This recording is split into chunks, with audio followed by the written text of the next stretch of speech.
Ahora sí está grabando, ¿no? Sí. Ok, gracias. Falta experiencia ahí. Am, entonces, lo que decía, voy a dar una presentación hoy para empezar, un poco módulo, ya una presentación más unilateral mía, donde hablo del cambio climático, un poco los conocimientos técnicos, científicos de qué está pasando en el mundo y en específico en Bolivia y con enfoque también en los territorios indígenas. Pero ese es bastante técnico, macro, digamos, de qué está pasando. Empezando de cómo funciona el clima boliviano en términos generales, por qué en algunos lugares es más seco y otros más frío. Y esto para empezar, ¿qué significa también eso ya en términos biofísicas, en vegetaciones, flora, fauna, que también opciones productivas? Y ahora con el cambio climático, ¿qué está pasando? ¿Qué son los efectos que se perciben? ¿Cuáles son las causas y cuáles son también los impactos ya tomando en cuenta esas características relacionadas al clima, ¿no? Las características biofísicas productivas. Entonces, el clima boliviano, para empezar, si vemos un mapa de Bolivia, hay muchos mapas que tratan de hacer una clasificación biogeográfica, donde podemos ver, por un lado, las regiones del altiplano, la zona andina. Tenemos como identificar regiones más del Chaco, más amazónico, a veces diferencian también valles, pero ya, ¿a qué se debe eso? Esa es la primera parte que quiero explicar. Y la mayoría de estas clasificaciones tiene que ver mucho también con los tipos de vegetación, que también sabemos que la vegetación por el altiplano es muy distinta a lo de la Amazonía y muy distinto a lo del Chaco, por decir, ¿no? Y claro, este tiene relación directa con el clima. Y uno de los factores claves, sin duda, es el tema de la altura, ¿no? Cuando vemos la altura en Bolivia y lo comparamos, por ejemplo, con la temperatura, podemos ver que mientras más alto, más frío en términos generales. Normalmente es como 6 grados de diferencia cada 1000 metros que subes. Entonces, esto también implica que hay grandes diferencias entre la altura y las tierras bajas en términos de temperatura, y esta es uno de los factores principales cuando vemos a la diferencia de vegetaciones y también con esa fauna y potenciales productivos y todo lo demás. Ahí está relativamente sencilla, ¿no? No hay mucho donde perderse allá. Pero cuando ya vemos precipitación, ya vemos un patrón bastante más complejo con una mancha muy grande aquí en el centro, que es la zona del Chapare, donde vemos muchísima lluvia y después otras reducciones ya más al oeste, al oeste. Es bastante complejo este mapa y también es mucho más complejo explicarla. Entonces, una de las cosas, esta mancha que llama la atención principal, ¿por qué hay tanta lluvia en el Chapare? Y cuando vemos en toda Sudamérica, podemos ver que hay manchas similares en Ecuador, en Perú, y también ahí lo de Chapare, que son estas zonas de muy alta precipitaciones. Y este tiene una explicación. Y para entenderlo, primero debemos entender cómo se funciona, digamos, la producción de la lluvia, que tiene que ver mucho con los lugares de alta y baja presión, que genera una circulación del aire. Como podemos ver aquí, en un lugar de alta presión, el aire va bajando y se va moviendo por la tierra, porque en otras zonas de baja presión ahí se va subiendo por la calor, el aire va subiendo y este genera en realidad este movimiento gracias a esta calentura que se genera aquí, que hace que el aire va expandiendo, que va aumentando. Esto genera una baja presión y genera todo este círculo, ¿no? Esta circulación del aire desde la superficie de la tierra hasta la altura y se va moviendo de forma lateral y después otra vez regresa ya también cambiando de temperatura, ¿no?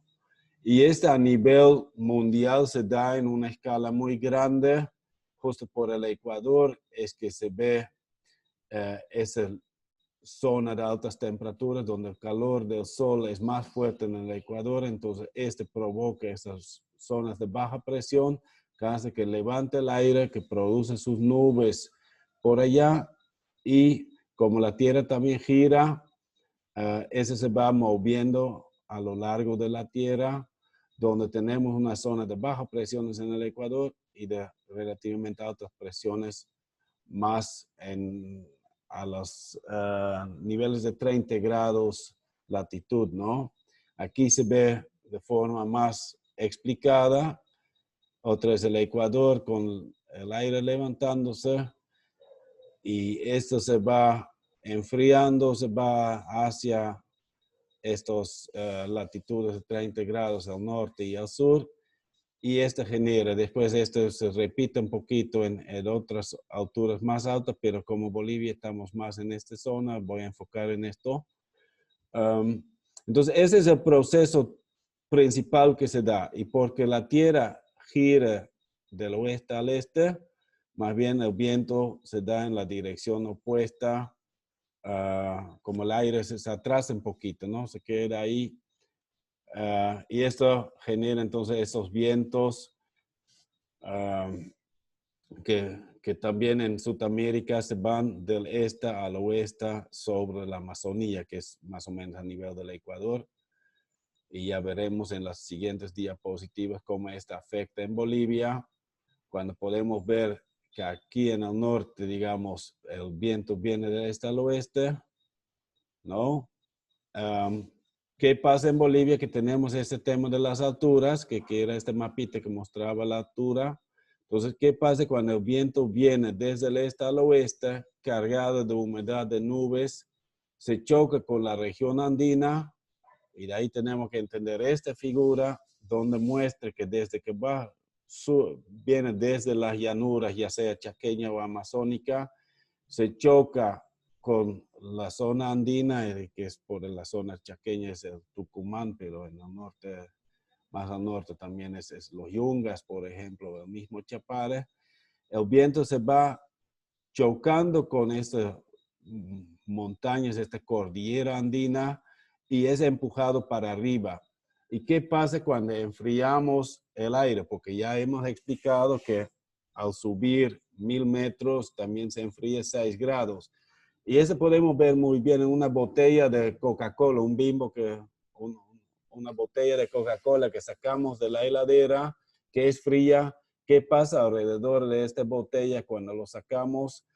El aire húmedo que hay en nuestro ambiente, nomás en nuestra casa, se condensa alrededor de esta botella de Coca-Cola, porque la botella la enfría el aire y empieza a sacar estas gotitas de aire que hay, gotitas de agua que hay en el aire, se condensan en forma de gotitas ya encima de la botella. Entonces, en realidad pasa lo mismo. El aire se va subiendo por la zona andina y se va enfriando y empieza a formar sus gotitas. No tanto en botellas de Coca-Cola, pero sí en pequeñas partículas de polvo que tenemos en el aire y así se forman las nubes. Y esto hace que empieza a formarse la lluvia y que empieza a caer. Entonces, mientras más alto, más cae esta lluvia, más enfría. Entonces, ni bien empieza a subir un poco, empieza a caer ya. Y la zona andina entonces sirve como una región que provoca que la lluvia caiga. Al otro lado de los Andes más bien pasa lo contrario. Ya el aire ya ha tumbado mucho de su agua y al momento que empieza a bajar, vuelve a calentar y este recalentamiento más bien hace que la humedad otra vez se convierta en vapor. Entonces esas gotitas que hay, las nubes se disipan, se convierte otra vez. Y más bien al otro lado de la zona andina tenemos los desiertos de la Atacama en Chile y de Perú, que son esas zonas extremadamente secas porque más bien la lluvia ya ha caído, ¿no? Entonces este proceso es clave. Y en este proceso que viene donde las nubes desde la Amazonía se van chocando con los Andes, tumbando su lluvia, vemos que estos vientos del este al oeste también son desviados por los Andes hacia el sur. Y esto hace que se generen algunos vientos diferentes y más bien en gran parte de Bolivia tenemos vientos más de norte al sur que de este al oeste, gracias a esto. Y eso también provoca que cuando va chocando con la cordillera, si vemos ya la zona más alta de la cordillera, vemos estos curvas que se dan en la cordillera.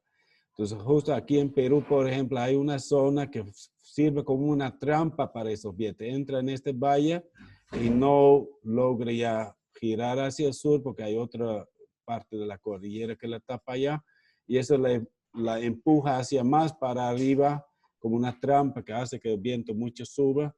Y esto es que provoca estas manchas de lluvia, como allá se concentra esta elevación del vapor y el enfriamiento, entonces ahí se da en mayor magnitud. Lo mismo podemos ver en el Chapare, que no es tan pronunciado como en Perú, pero tenemos también una curva en la cordillera que hace que allá con mayor magnitud sube el viento y entonces tenemos fuertes lluvias. Este tiene toda su explicación técnica que quería compartir con ustedes porque es sumamente importante. Además, me parece que es clave que entendemos con todo esto cómo la Amazonía, por esos bosques que hay, generan justo esas zonas de baja presión, no solo por la temperatura que provoca del Ecuador, pero también porque esos bosques aprovechan este calor para producir y este entonces genera una baja presión, hacen que las nubes de agua suben allá y esta hace que chupa incluso el aire con humedad desde el océano Atlántico hacia el continente sudamericano. Y esto provoca toda una corriente de aires con humedad sobre el continente sudamericano que la han mencionado. Ese puedo compartir más tarde con ustedes algunos enlaces si a alguien le interesa ese tema, que lo ha explicado muy bien Antonio Nobre, un científico brasilero que ha podido popularizar todos esos procesos que son bastante complejos, que lo ha podido explicar y le explica ese cómo son los ríos aéreos, la Amazonía que produce esos ríos de agua que traslada la humedad desde el Atlántico a la Amazonía. Los mismos árboles le vuelven a transpirar como unas bombas acuáticas, subiendo este aire otra vez a la atmósfera para que al final llegue a la región andina e incluso por este giro del viento que hemos explicado ya, llega hasta zonas más al sur, al Chaco, a la zona sur de los Andes, a Argentina, Brasil, Paraguay, toda la zona agrícola del cono sur de Sudamérica. Entonces, este tema es sumamente importante y lo vamos a volver a tocar cuando ya hablamos del cambio climático, porque ahí vemos que hay cambios que se están dando también a ese nivel de Sudamérica que son muy importantes para para entender qué está pasando en el país, ¿no? Entonces, eso son algunos procesos claves para entender un poco más también qué pasa con las épocas de lluvia y épocas secas. Eso tiene que ver mucho que el Ecuador, el proceso que yo explicaba, donde el Ecuador se calienta, que no siempre es en el mismo lugar, porque la Tierra está inclinada y mientras que va girando la Tierra, entonces no siempre es en la misma latitud que se caliente más. En invierno, el sol está más en la parte norte, en nuestro invierno, y en nuestro verano, más bien el sol va más hacia los 30 grados, digamos, más a la altura del Chaco ya. Entonces, eso significa que donde se dan estas nubes, donde se dan esas zonas de baja presión, se van moviendo también. Y esto podemos ver como ya en julio, cuál es la zona de calor y en enero, cuál es la zona donde, digamos, tenemos estas fuertes bajas presiones que yo le estaba explicando. Se van moviendo y mientras que va girando, entonces tenemos esa diferencia que las zonas de fuertes lluvias en nuestro verano están aquí por el norte de Sudamérica, por Surinam, Guyana Francesa, Venezuela, y en el tema, en nuestro invierno o nuestro verano más bien, o nuestra época de lluvia, ya pasa más bien por lo que es nuestro Chaco, lo que yo decía. Entonces se mueve un poquito dependiendo también de esta región andina y la misma configuración de Sudamérica como tal. Pero en términos generales podemos ver que en una parte del año está más al norte y otra parte del año está más al sur. Y entonces esto implica que cuando vamos a ver cuando caen las lluvias en ciertas zonas, esa línea azul es, por ejemplo, para Cobija, tenemos una época de muy bajas precipitaciones y otra época de muchas más precipitaciones. Y mientras que vamos más al sur, en realidad este periodo seco se va extendiendo más y la época de lluvias hace un punto más pequeño y además con niveles de precipitación más baja. Pero en términos generales podemos entender que tenemos una época donde esas nubes nos tocan y otra época donde esas nubes están en otra parte de Sudamérica y esta es nuestra época seca. E incluso hay zonas donde le da un poco dos veces, una vez en la ida y otra vez a la vuelta, digamos, ¿no? En el propio Ecuador, digamos, ¿no? Entonces, esto ya explica por qué tenemos también zonas donde llueve más y zonas donde llueve menos, principalmente por esta corrida de lluvias que va pasando, de nubes que va pasando de norte al sur y que llega mucho más en el norte que en el sur. Y el otro es el factor de lo que decía de los Andes, que va exprimiendo esas nubes y evitando que lleguen al otro lado. Por eso también el mismo altiplano es muy seco, ¿no? Y esto ya con, con los niveles de altura y todo eso también explica dónde tenemos inundaciones. Este mapita, por ejemplo, es las zonas donde se dan inundaciones, donde podemos ver el Beni, que se forma un tremendo lago, casi un mar, tierra adentro que tenemos aquí. Y hay otras zonas donde también tenemos inundaciones que tienen que ver mucho que esta agua se acumula en una zona baja acá y que tiene dificultad de salir porque tiene solo una salida buena, digamos, por el río Mamoré, ¿no? Y ese cuesta que drena toda esta zona. Entonces, esto ya tenemos más claridad. Tenemos la temperatura que tiene que ver principalmente con la altura y un poquito con la cercanía al Ecuador, donde el sol es relativamente más fuerte. Y tenemos el tema de precipitación con esos nivel de lluvias que va moviendo de norte al sur, ida y vuelta todos los años, y con el choque de estos vientos del este al oeste que se chocan con la región andina y que se van exprimiendo y concentrando las lluvias en ciertas zonas. Entonces, con esto podemos entender, esos dos factores son clave para entender qué pasa en términos de vegetaciones. Las vegetaciones más secas en el sur de las tierras bajas que en el norte. Las franjas de muy rica biodiversidad y ricas vegetaciones de los Yungas, el Chapar y el Tucumán, ¿no? Y la zona con muy pocas lluvias y bajas temperaturas en el altiplano, donde realmente la vida es mucho más difícil que, por ejemplo, en la Amazonía, que es el otro extremo del país en términos de precipitación y temperatura.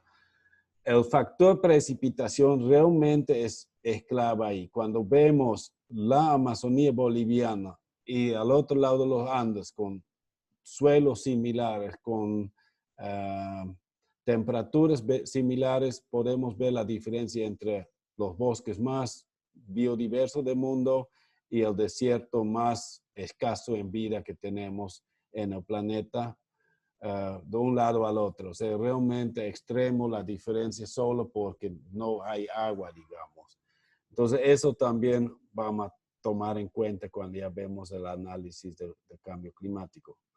No, un poco para repetir, así ya lo había dicho, las diferentes ecoregiones que lo podemos clasificar en el país. Para simplificar, tenemos el Chaco, tenemos los llanos tropicales, tenemos los valles, tenemos el altiplano y tenemos la Amazonía. Cada una de esas regiones tiene vegetaciones similares dentro de cada región. Tiene condiciones biofísicas similares, ¿no? Similares temperaturas y humedad, precipitaciones. Y también tiene similares potenciales productivos, ¿no? En los llanos, mucha la ganadería, la agricultura mecanizada. En los valles tenemos más la horticultura, la agricultura más familiar. En el altiplano ya es mucho más difícil producir, porque tiene sus granos andinos, su ganado andino también. En el Chaco ya tenemos otras potencialidades y la Amazonía es mucho más el tema de bosques, castaña, madera, azaí, cacao. Cada vez estamos buscando otras alternativas también que también vamos a tocar todavía más adelante. ¿No? Entonces esas ecorregiones en términos productivos, pero también en biodiversidad, los patrones de biodiversidad, de cuántas especies hay por hectárea. Si vemos los patrones a nivel mundial, podemos ver que desde las zonas más frías hasta las zonas más calientes aumenta la biodiversidad. De lo azul, que quiere decir poco, hasta rojo, y esos rojos oscuros, que es donde mayor biodiversidad hay. Lo vemos en animales y lo vemos en plantas que se dan los mismos patrones, donde aquí también el tema de la altura, donde tenemos diferentes zonas, es muy importante para las plantas también sobre todo. Pero ese patrón se repite en Bolivia, ¿no? Donde tenemos más precipitaciones, también tenemos mayor biodiversidad. La zona andina o esa subandina, donde estamos hablando de Yungas y Chapara, tiene mucha precipitación, pero también tiene el lado donde más llueve y el lado donde menos llueve de las montañas. Tiene lugares fríos, tiene lugares calientes, tiene diferentes tipos de suelo. Entonces, esto genera toda una serie de microclimas que facilita que haya muchísima biodiversidad, ¿no? Pero en términos generales, el resto repite más o menos. Mientras que más calor y más lluvia, hay más biodiversidad que donde es relativamente seco o donde es relativamente frío. Entonces, eso también es importante para entender la relación ahí. Aquí la parte productiva, que ya decir, por ejemplo, la castaña solo se da en el norte porque necesita de esos bosques amazónicos muy diversos, pero necesita altas temperaturas, necesita suficiente lluvia, no da para producir un almendro en el altiplano y ni da bien para cultivarlas en Santa Cruz, aunque hay algunos experimentos y algunos sobreviven, pero de forma natural no va a crecer allá. Y ese tiene una explicación muy clara. Si uno analiza cuáles son los requisitos para la almendra, cuáles son las condiciones climáticas donde crece, por ejemplo, necesita por lo menos una época seca de 3 meses. Tampoco vas a encontrar almendra en el centro de la Amazonía, mucho menos en Europa o Estados Unidos. Ahí no crecen. Es en esas condiciones que tenemos por excelencia en la Amazonía boliviana, y por allá también se encuentran entonces las mayores densidades. Y lo mismo pasa también con las plantas agrícolas. Si vemos, por ejemplo, la yuca, ese es un documento interesante que les puedo compartir con ustedes también, que explique de cada planta cuáles son sus requerimientos en términos biofísicos, en clima, en suelo, en temperatura, en precipitación y todo lo demás, en qué época se reproduce, cuáles son sus fases fenológicas. Hay muchísima información, un documento del Ministerio de Desarrollo Rural y Tierra, y podemos ver que la yuca tiene exigencias específicas en temperaturas, que son temperaturas y precipitaciones que no se dan ni en el altiplano y tampoco ni siquiera muy bien en la Amazonía. Ahí sí crece, pero las condiciones óptimas están en esta zona de Santa Cruz, y cuando vemos el mapita de dónde está la producción de Santa Cruz, es justo allá que se da, digamos, ¿no? Claro, aquí también hay factores de densidades humanos y acceso carretero y no sé qué que afectan en esto, pero podemos ver muy bien que las plantas, su producción está distribuida según su ecorregión también, ¿no? La yuca en los valles o en los llanos, la castaña en el norte, la papa en la zona andina. Cada región tiene sus características que son las más adecuadas para cierto cultivo, o para decirlo al revés, cada cultivo tiene una región que tiene las condiciones más adecuadas.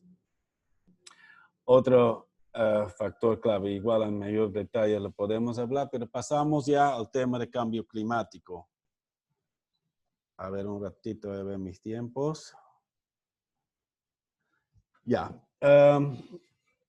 Para entender ya el cambio climático, primero quiero explicar también cuáles son las funciones ecosistémicas, o sea, qué aporta toda esta biodiversidad, esta vegetación, esta diversidad que tenemos al mismo clima, porque hay una interrelación. Primero hay que entender el tema de la captura de carbono. Habla mucho que los bosques son los pulmones del mundo y tiene que ver porque un árbol al momento que captura, aprovecha, respira el dióxido de carbono, la captura, lo convierte en biomasa y en este proceso libera el oxígeno. Eso lo pueden hacer gracias a la fotosíntesis.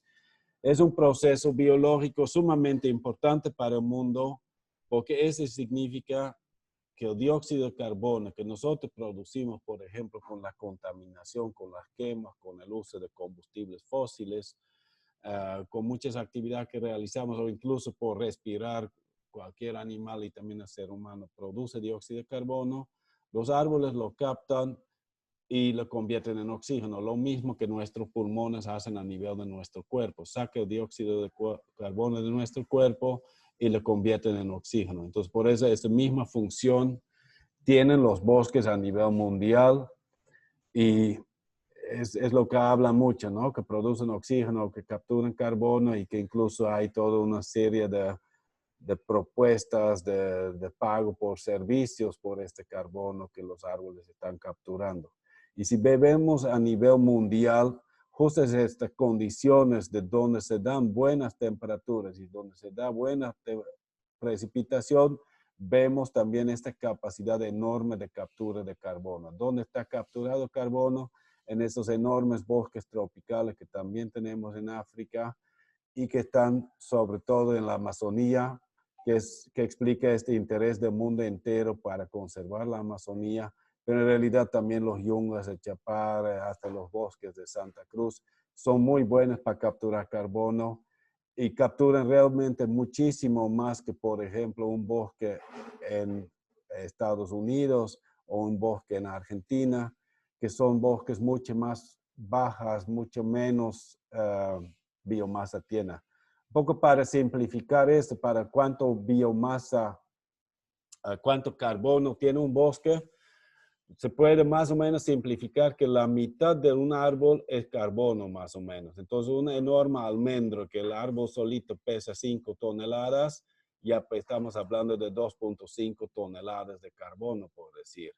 Y cuando tenemos un arbolito pequeño, un arbolito de manzana de 50 kilos, ya 25 kilos de carbono. Entonces, eso para poder entender esta parte, cómo funciona. Pero podemos entender esa distribución. Pero la otra figura, otra vez para mí, el tema del agua, que es tan importante para entender la biodiversidad, los potenciales productivos. Y ahí también es importantísimo para entender el rol de los bosques. Seguro que muchos de ustedes han visto, todos, que en las mañanas se levanta la neblina de los bosques, sobre todo en los valles, se ve bonito en una zona donde se puede ver el dosel de los árboles, se ve todas esas nubes realmente levantándose en la mañana. Y esas nubes realmente son producidas por los bosques gracias a la transpiración. Este proceso donde el dióxido de carbono es traído del aire y convertido en oxígeno, esto para poder hacer esta fotosíntesis también sale agua, ¿no? Y esta agua lo saca del mismo aire, pero también lo saca con sus raíces desde el suelo, ¿no? Entonces es un proceso muy importante donde los árboles realmente funcionan como unas bombas de agua. Cada árbol grande, por ejemplo, estos enormes árboles en la Amazonía pueden producir hasta 1000 litros de agua por día, ¿no? Y ahí nuevamente hay que entender algunas cosas. Por ejemplo, si ponemos una ollita con 1 litro de agua en el fuego, ¿cuánto fuego, cuánto calor tenemos que meter en esta olla para convertir esta agua en vapor? Son mucha energía que se requiere. Imagínate un árbol que produce 1000 litros o 100 litros, digamos, de vapor de agua, porque en vapor es que lo saca. Entonces podemos entender cuánta energía saca del ambiente para producir este vapor, porque él saca esta energía de su entorno, de la fotosíntesis, pero también del calor que hay en su entorno, para poder hacer esta transformación. Y este es otro proceso importantísimo que explica por qué se siente tan fresquito dentro del bosque, por qué es mucho más fresquito sentarse bajo un arbolito que bajo un techito, o que explica, como dicen algunos, que un árbol tiene la función como 2 aire acondicionados, ¿no? Hay esa figura como una ciudad, una calle con árboles o sin árboles, y realmente las diferencias son abismales, ¿no? Ahorita estamos en Bolivia con esos problemas de los núcleos de calor en las ciudades, más bien que son el efecto contrario. O sea, le sacas los árboles y tenés esos tremendos bolsones de calor en las áreas urbanas. Entonces, ese es otro proceso importantísimo, donde aquí le he tratado de dibujar un poco más también cómo todo esto funciona, porque los árboles, por un lado, sacan más agua a través de la transpiración, lo devuelven a la atmósfera, pero también juegan un rol muy importante por absorber la lluvia que cae. Entonces, cuando tenemos, digamos, un cultivo, un pastizal, o tenemos un bosque, por un lado ya el bosque va a tener más nubes, va a tener más precipitaciones, pero además en la agricultura vemos que la lluvia que cae, poco nomás es transpirado, convertido otra vez en nubes. Y gran parte, disculpa, se escurre por la superficie del suelo y se va hacia algún arroyo cercano. Y poco también logra filtrar al suelo hacia más adentro. En el bosque es completamente al revés la figura. Tenemos bastante transpiración, tenemos muy poco escurrimiento, muy poca agua que se va corriendo por la superficie porque la misma vegetación la agarra, la deja filtrar despacito hasta caer allá en el suelo, y ahí con la red de raíces y la hojarasca y toda esa gran parte más bien se filtra hacia adentro. Entonces tenemos este factor mucho más importante acá y solo poco escura. Y ese tiene 2 consecuencias claves. A ver, disculpa. Por un lado tenemos más agua en el subsuelo, en los acuíferos, en las aguas subterráneas que se tienen debajo de la tierra. O sea, aquí sí se va a llenar muy bien nuestra noria, nuestro pauro, la zona de aguas que podemos también llegar con bombas, con lo que sea. Mientras que aquí no hay que se rellenan de nuevo estas zonas, ¿no? Y la otra es que con el agua que escurre también provoca erosión. Se lleva justo los suelos fértiles que están encima de esta tierra y los deposita en el río. Mientras que aquí el agua que es filtrado se libera despacito en los pauros, que le llaman aquí las fuentes de agua, las zonas donde se va brotando el agua, pero es agua limpia. Agua ya filtrada por la tierra, no ha llevado los nutrientes, los suelos que están aquí, ese sigue nomás en la superficie. Entonces tenemos esas 2 diferencias grandes que explican mucho de los procesos que estamos viendo en Bolivia. Y si vemos ese nivel de toda la Amazonía, también podemos entender que al momento que vamos deforestando zonas de toda Sudamérica, no solo la Amazonía, pero también toda Sudamérica, que al momento que deforestamos, pasa lo mismo, ya no hay esa transpiración, ya no hay más bien hay mucha más erosión, hay el escurrimiento. Y ahorita en la boca del Amazonas, por ejemplo, puedes ver una pluma de más o menos 1000 kilómetros de lodo que ha entrado, que es gran parte sale de Bolivia, pero también de otras partes de la Amazonía, que se va yendo al mar, perdiendo todos esos nutrientes y llevándose esa agua ya sucia en vez que filtra y puede nutrir nuestros acuíferos. Bien, volvemos al tema del cambio climático. La principal, primero voy a hablar del cambio climático mundial. Ahí tal vez podemos entender la diferencia. Otra es una botella de agua que le ponemos en el solazo, rápido se va a calentar. Mientras que un baldecito de agua con el mismo volumen, pero que no está tapado, no se calienta de la misma manera porque parte de su calor se va saliendo a la atmósfera nomás. Mientras que esta botella que le ponemos mantiene el calor como un invernadero, ¿no? En la región del altiplano o de los valles donde trabajan con invernaderos conocen muy bien cómo es su función, ¿no? Le va atrapando el calor. Lo mismo hace nuestra atmósfera en realidad.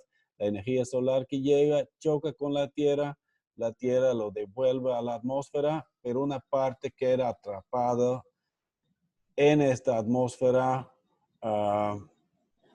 que hace que la Tierra reciba el calor del sol y lo mantiene como una temperatura estable normalmente, porque también siempre cierta parte del calor se pierde al espacio y cierta parte del calor vuelve a entrar por el sol. Entonces tenemos ahí un equilibrio. ¿Qué pasa? Que cuando cambiamos la composición de esta atmósfera, se va cambiando esto. Y tenemos ahí como una colcha, como un invernadero, una capa plástica que estamos poniendo alrededor de la Tierra, casi que la energía solar entra, pero ya no sale como antes, pero más queda atrapado dentro de la atmósfera. Ese es el proceso principal de calentamiento global, que es provocado principalmente por el dióxido de carbono y otros gases de efecto invernadero que se están acumulando en la atmósfera por acciones humanas. Y cuando vemos, por ejemplo, la temperatura en el mundo, que es esta celeste, que siempre tiene algunos ciclos, hay años más frío, más caliente, varía, pero en términos generales podemos ver que cada vez está más calor. Este era hasta 2010 o algo así. En realidad aquí ya estamos saliendo fuera de la pantalla en 2020 porque la concentración de dióxido de carbono también sigue aumentando, ¿no?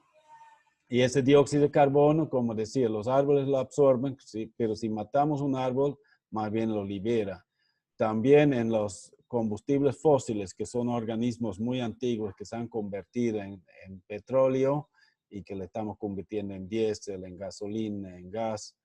Todo esto hace que todo eso, lo que las plantas han capturado en el pasado con este proceso de fotosíntesis, se vuelve a liberar y que con eso estamos aumentando esos niveles de dióxido de carbono. Entonces, estamos aumentando la coche, estamos aumentando esta capacidad de la atmósfera de almacenar el calor y esto está provocando este aumento de temperatura de forma muy, muy directa, digamos, pero hay también otros gases como el metano, incluso el mismo agua es un gas de efecto invernadero, que son otros factores que tenemos que tomar en cuenta. Pero para dejarlo relativamente sencillo, lo que más nos preocupa es el tema de cómo eso afecta, ¿no? Y aquí son unos pronósticos de cómo va a afectar el calor. A nivel mundial hablan de que quieren evitar que pase más de 2 grados de centígrados de aumento de calor en las próximas décadas, pero aquí son unos pronósticos hasta 2070, 2100, donde parte del de Sudamérica aumenta más de 8 grados la temperatura. En el Polo Norte también ya se está dando esos factores. Tal vez han podido ver noticias de los osos polares, de los morfas que ya no tienen sus capas de hielo como antes, porque realmente ahí está más fuerte que en otras partes este aumento de calor. La Amazonía es otra de las zonas más afectadas, pero así hay diferentes pronósticos y varía un poco, pero ese es uno de los principales factores que está aumentando la temperatura en el mundo. Pero, claro, es mucho más complejo con eso. Aquí algunos datos también de cuáles son más o menos las estimaciones de aumento de temperatura para las tierras bajas de Bolivia en 2020, 2050, 2080, dependiendo si es la estación seca o húmeda, cómo eso también afecta a las precipitaciones. Y de ahí también vemos diferentes procesos, o sea, no es solo una temperatura que se aumenta en términos generales, pero es más fuerte incluso en época seca. Y además en época seca, el tema de precipitación reduce más y en época de lluvia más bien se concentra más en muchas partes, ¿no? Entonces son factores que se complican un poquito más justo por todos esos procesos que he hablado al inicio también. Entonces tenemos ahí un clima, cuando uno analiza ya los pronósticos para Bolivia en términos generales, en temperaturas, podemos ver cómo están las temperaturas actualmente, cómo van a aumentar hasta 2020, que en realidad ya estamos, cómo aumenta hasta 2030, 2040 y 2050. Y podemos ver, por ejemplo, que toda esa zona de Santa Cruz va a tener temperaturas ya como lo que teníamos originalmente en Riberalta. Mientras que Riberalta va a estar hasta un color rojo más oscuro de lo que tenía originalmente. Lo mismo vemos en el altiplano, vemos temperaturas ya distintas. Aquí estaban por 5 a 10 grados, aquí la zona de Oruro, por ejemplo, mientras que aquí ya los pronósticos son que estas temperaturas ya están en otro rango de valores como de 10 a 15 ya. Entonces son diferencias fuertes que tal vez parece poco, ¿no? Ya pues 2 grados más, 5 grados más, o sea, me pongo una chompa menos o algo más, pero en la práctica las consecuencias son muy enormes. Cuando vemos, por ejemplo, el potencial productivo, al inicio yo les hablaba que la yuca tiene ciertos requerimientos de temperaturas específicas. Entonces, si vamos a cambiar esas temperaturas, donde ahorita es la zona apta para yuca, ya no es la misma. En el altiplano o en la zona andina, ya muchos campesinos lo conocen muy bien, porque la zona donde más antes se daba la papa, ahora ya se da ahí la cebolla, por ejemplo, ¿no? O sea, 2 grados más ya significa un cambio completamente de tus pisos ecológicos, de tus potenciales productivos.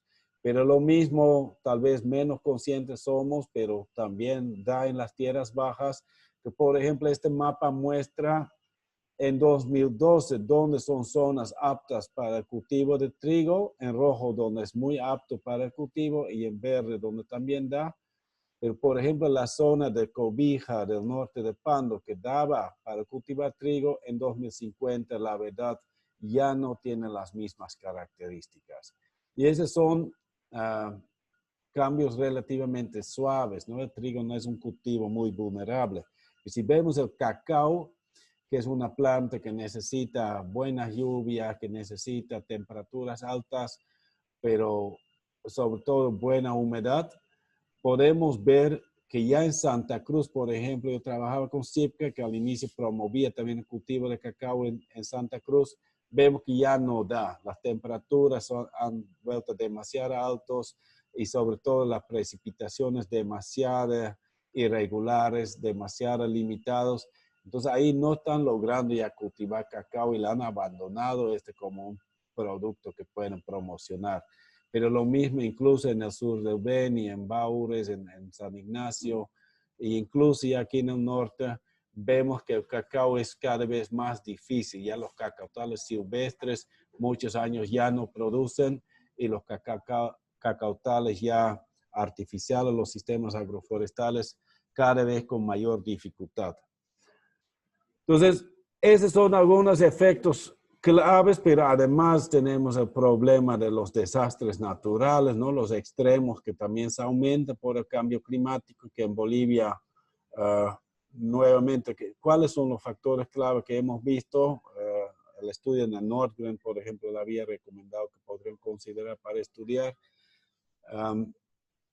El sol es más fuerte, ese ya es un factor que se siente que no da para trabajar hasta las 12 del mediodía, hasta las 10 el sol ya está tan fuerte que hay que buscar sombra ya. El tema de las sequías, los incendios, las inundaciones, los vientos, las plagas y la enfermedad son los factores más mencionados a nivel nacional. Y lo que quería resaltar que la gran mayoría de esta está vinculado directamente con el tema agua. Entonces, no estamos tan preocupados por el calor en sí, pero mucho más su efecto que provoca en términos de inundaciones y también de sequías. Entonces, para ir cerrando ya la última parte de esta presentación, ya estoy viendo que me estoy extendiendo un poco por demás. Quiero terminar ese y después podemos ir a un pequeño break. ¿Cuáles son las causas de este cambio climático? Y aquí en Sudamérica podemos ver que lo principal es el uso y el cambio de la tierra y la agricultura. O sea, esos son dos factores claves que provocan el cambio climático porque liberan gases de efecto invernadero. El tema de generación de electricidad, por ejemplo, las grandes hidroeléctricas que producen metano o también la quema de combustibles fósiles, también es un factor importante.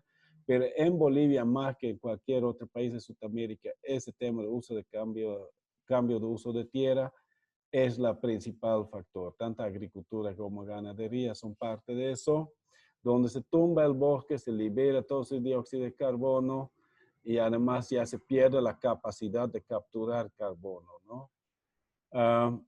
Y cuando vemos cómo está pasando esto en Bolivia, aquí unos mapitas de Forest Watch, que les voy a mostrar también más tarde, todavía un poco la utilidad que tiene este para monitorear problemas ambientales.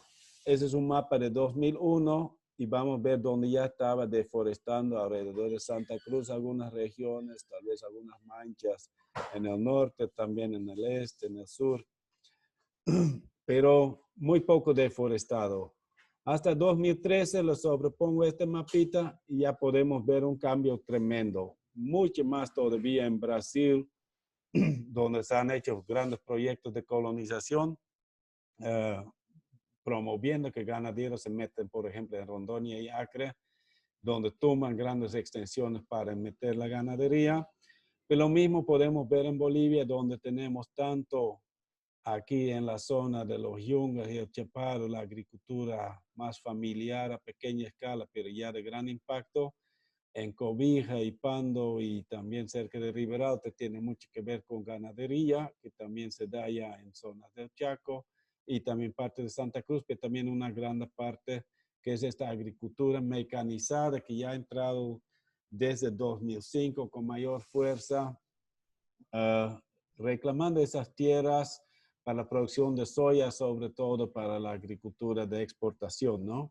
Entonces vemos que eso va provocando esa deforestación y si vamos avanzando hasta 2019, podemos ver que esa deforestación aumenta mucho más, donde también vemos, por ejemplo, en Ñemby Guazú, que se quemó enterito y otras zonas del Chaco y la Chiquitanía, donde entró con mucha fuerza los incendios, que es una combinación, ¿no? Por un lado la deforestación con motosierras, es parte de, digamos, de la expansión de la frontera agropecuaria, pero al final el método tradicional o el método que todavía sigue siendo el método más utilizado para habilitar las tierras es a través del fuego, ¿no?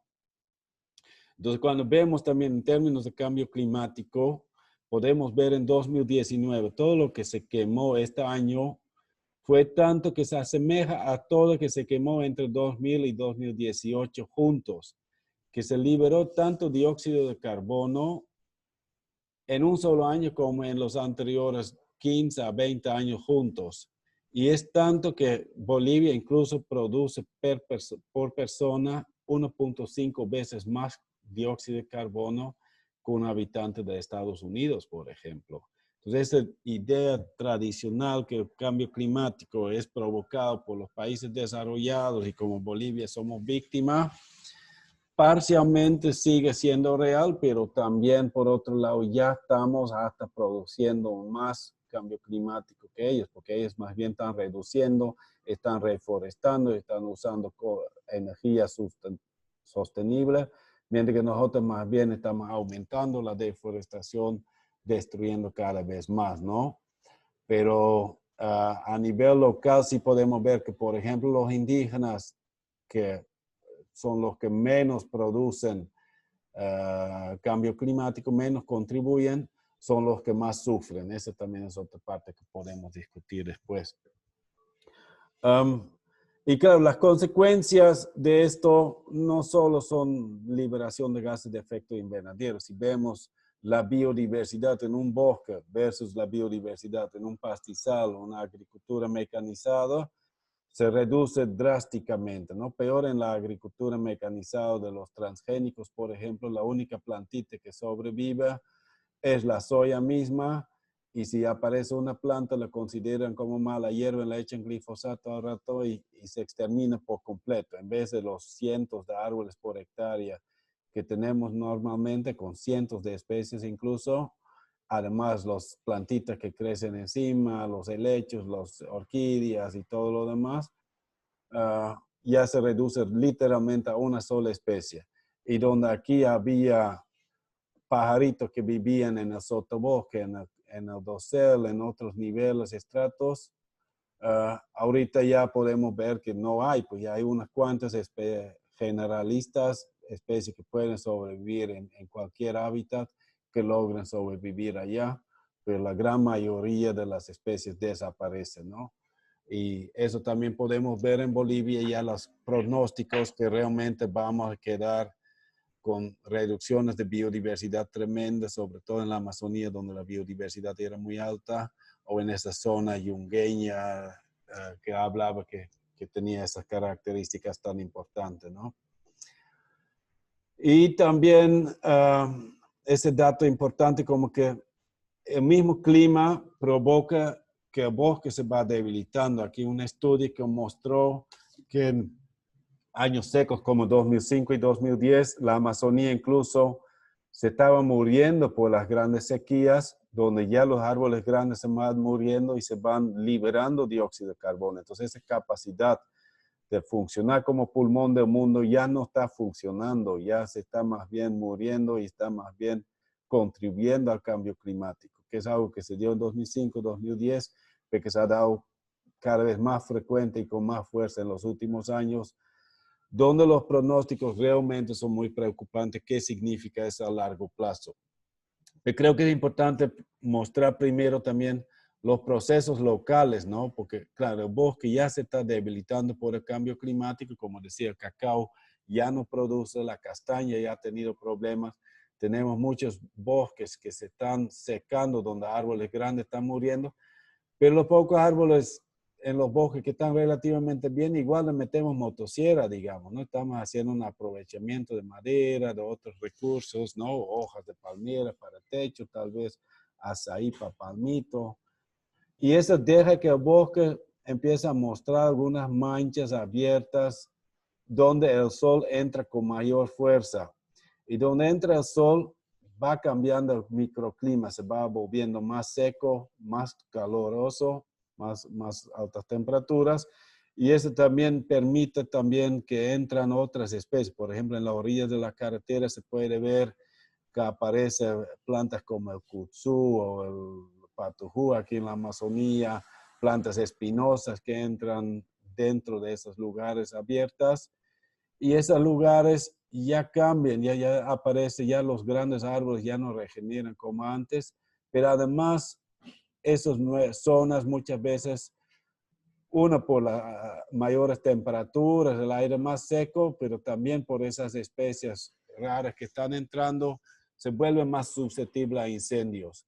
Los incendios entonces van quemando, a veces en el sotobosque, nomás quemando lo de abajo, provocando que se vuelva incluso más seco, que muchas veces se van muriendo por el incendio otros árboles. Entra más luz, hay más materia prima para quemar la siguiente vez y además se van perdiendo nutrientes y agua debido a esos incendios. Entonces tenemos un bosque más abierto, más vulnerable todavía, y es un ciclo que en realidad en 2 años, dos ciclos ya se acaba. Muchas veces ya toda esta área que era bosque se convierte realmente, no, mira, este es un bosque amazónico, por ejemplo, aquí mismo Tito, al lado de un árbol de castaña, pero muchos de esos bosques amazónicos aquí en la provincia de Bacardíes ya se ven así, ya se han quemado, quedan todavía unos arbolitos, durante unos 2 años se ven los esqueletos, pero después se termina. Y ese tiene consecuencias enormes, ¿no? Creo que este es un poco por más, ¿no? Voy pasando a esto mejor, a la parte ecológica. Que también se provoca una sabanización, que quiere decir que los bosques van desapareciendo, dejando espacios más abiertos, vegetaciones como las pampas, las sabanas, vegetaciones relativamente abiertas, con más pasto muchas veces. Pero lo que quería resaltar en esta figura, este proceso de sabanización, que también podemos ver el río que estaba lleno poco a poco, los sedimentos le van llenando, pero además los árboles ya no están filtrando esta agua, todo ese proceso que explicaba al inicio de mi presentación, entonces va secando y aparecen también con otra biodiversidad, que incluso los pajaritos traen, por ejemplo, semillas de otras plantas, entonces cambia completamente un ecosistema, pero que se vuelve mucho menos productivo en términos de madera, en términos de frutas, en términos de opciones para cazar o pescar, pero además se vuelve mucho menos productiva en términos ecosistémicos, ¿no? Lo que decía que el bosque captura carbono, el bosque produce agua, pero otros servicios más que genera de control de erosión, de polinización, hay tantos otros beneficios que nos brinda un bosque, todo eso se vuelve cada vez menos. Y es un proceso que se da con fuerza en Bolivia, que tal vez otras personas de otra parte del país conocen más los procesos de desertificación. Esa es como una fase anterior, ¿no? Y cuando vemos figuras antiguas en las cuevas del Sahara, sabemos que en algún momento tenía bosque. Si vemos lo que pasó con el Sahel, el noroeste de África más o menos, al sur de la Sahara, ahí también eran tremendas vegetaciones boscosas que ahora se han convertido en desiertos debido a ese tipo de procesos, que aquí en Sudamérica ya están entrando con mucha fuerza, pero parece que no somos muy conscientes de lo que está pasando. Pues si vemos los pronósticos, que qué puede pasar hasta 2030, solo faltan 10 añitos para llegar. Si vemos qué hicieron los brasileños ya con su Amazonía, todo lo que es este color ocre, ya hasta 2030 se estima que todo esto va a haber sido tumbado ya. Entonces, ¿qué significa eso para la Amazonía boliviana? También en la cuenca amazónica en Santa Cruz tenemos bastante deforestación, y claro, entrando ya en la Chiquitanía, pero además tenemos esas manchas rosadas. ¿Qué significa eso? Que esto ya son áreas sabanizadas, áreas donde el bosque va a ser reemplazado por, uh, por pampas, por vegetaciones mucho más abiertas.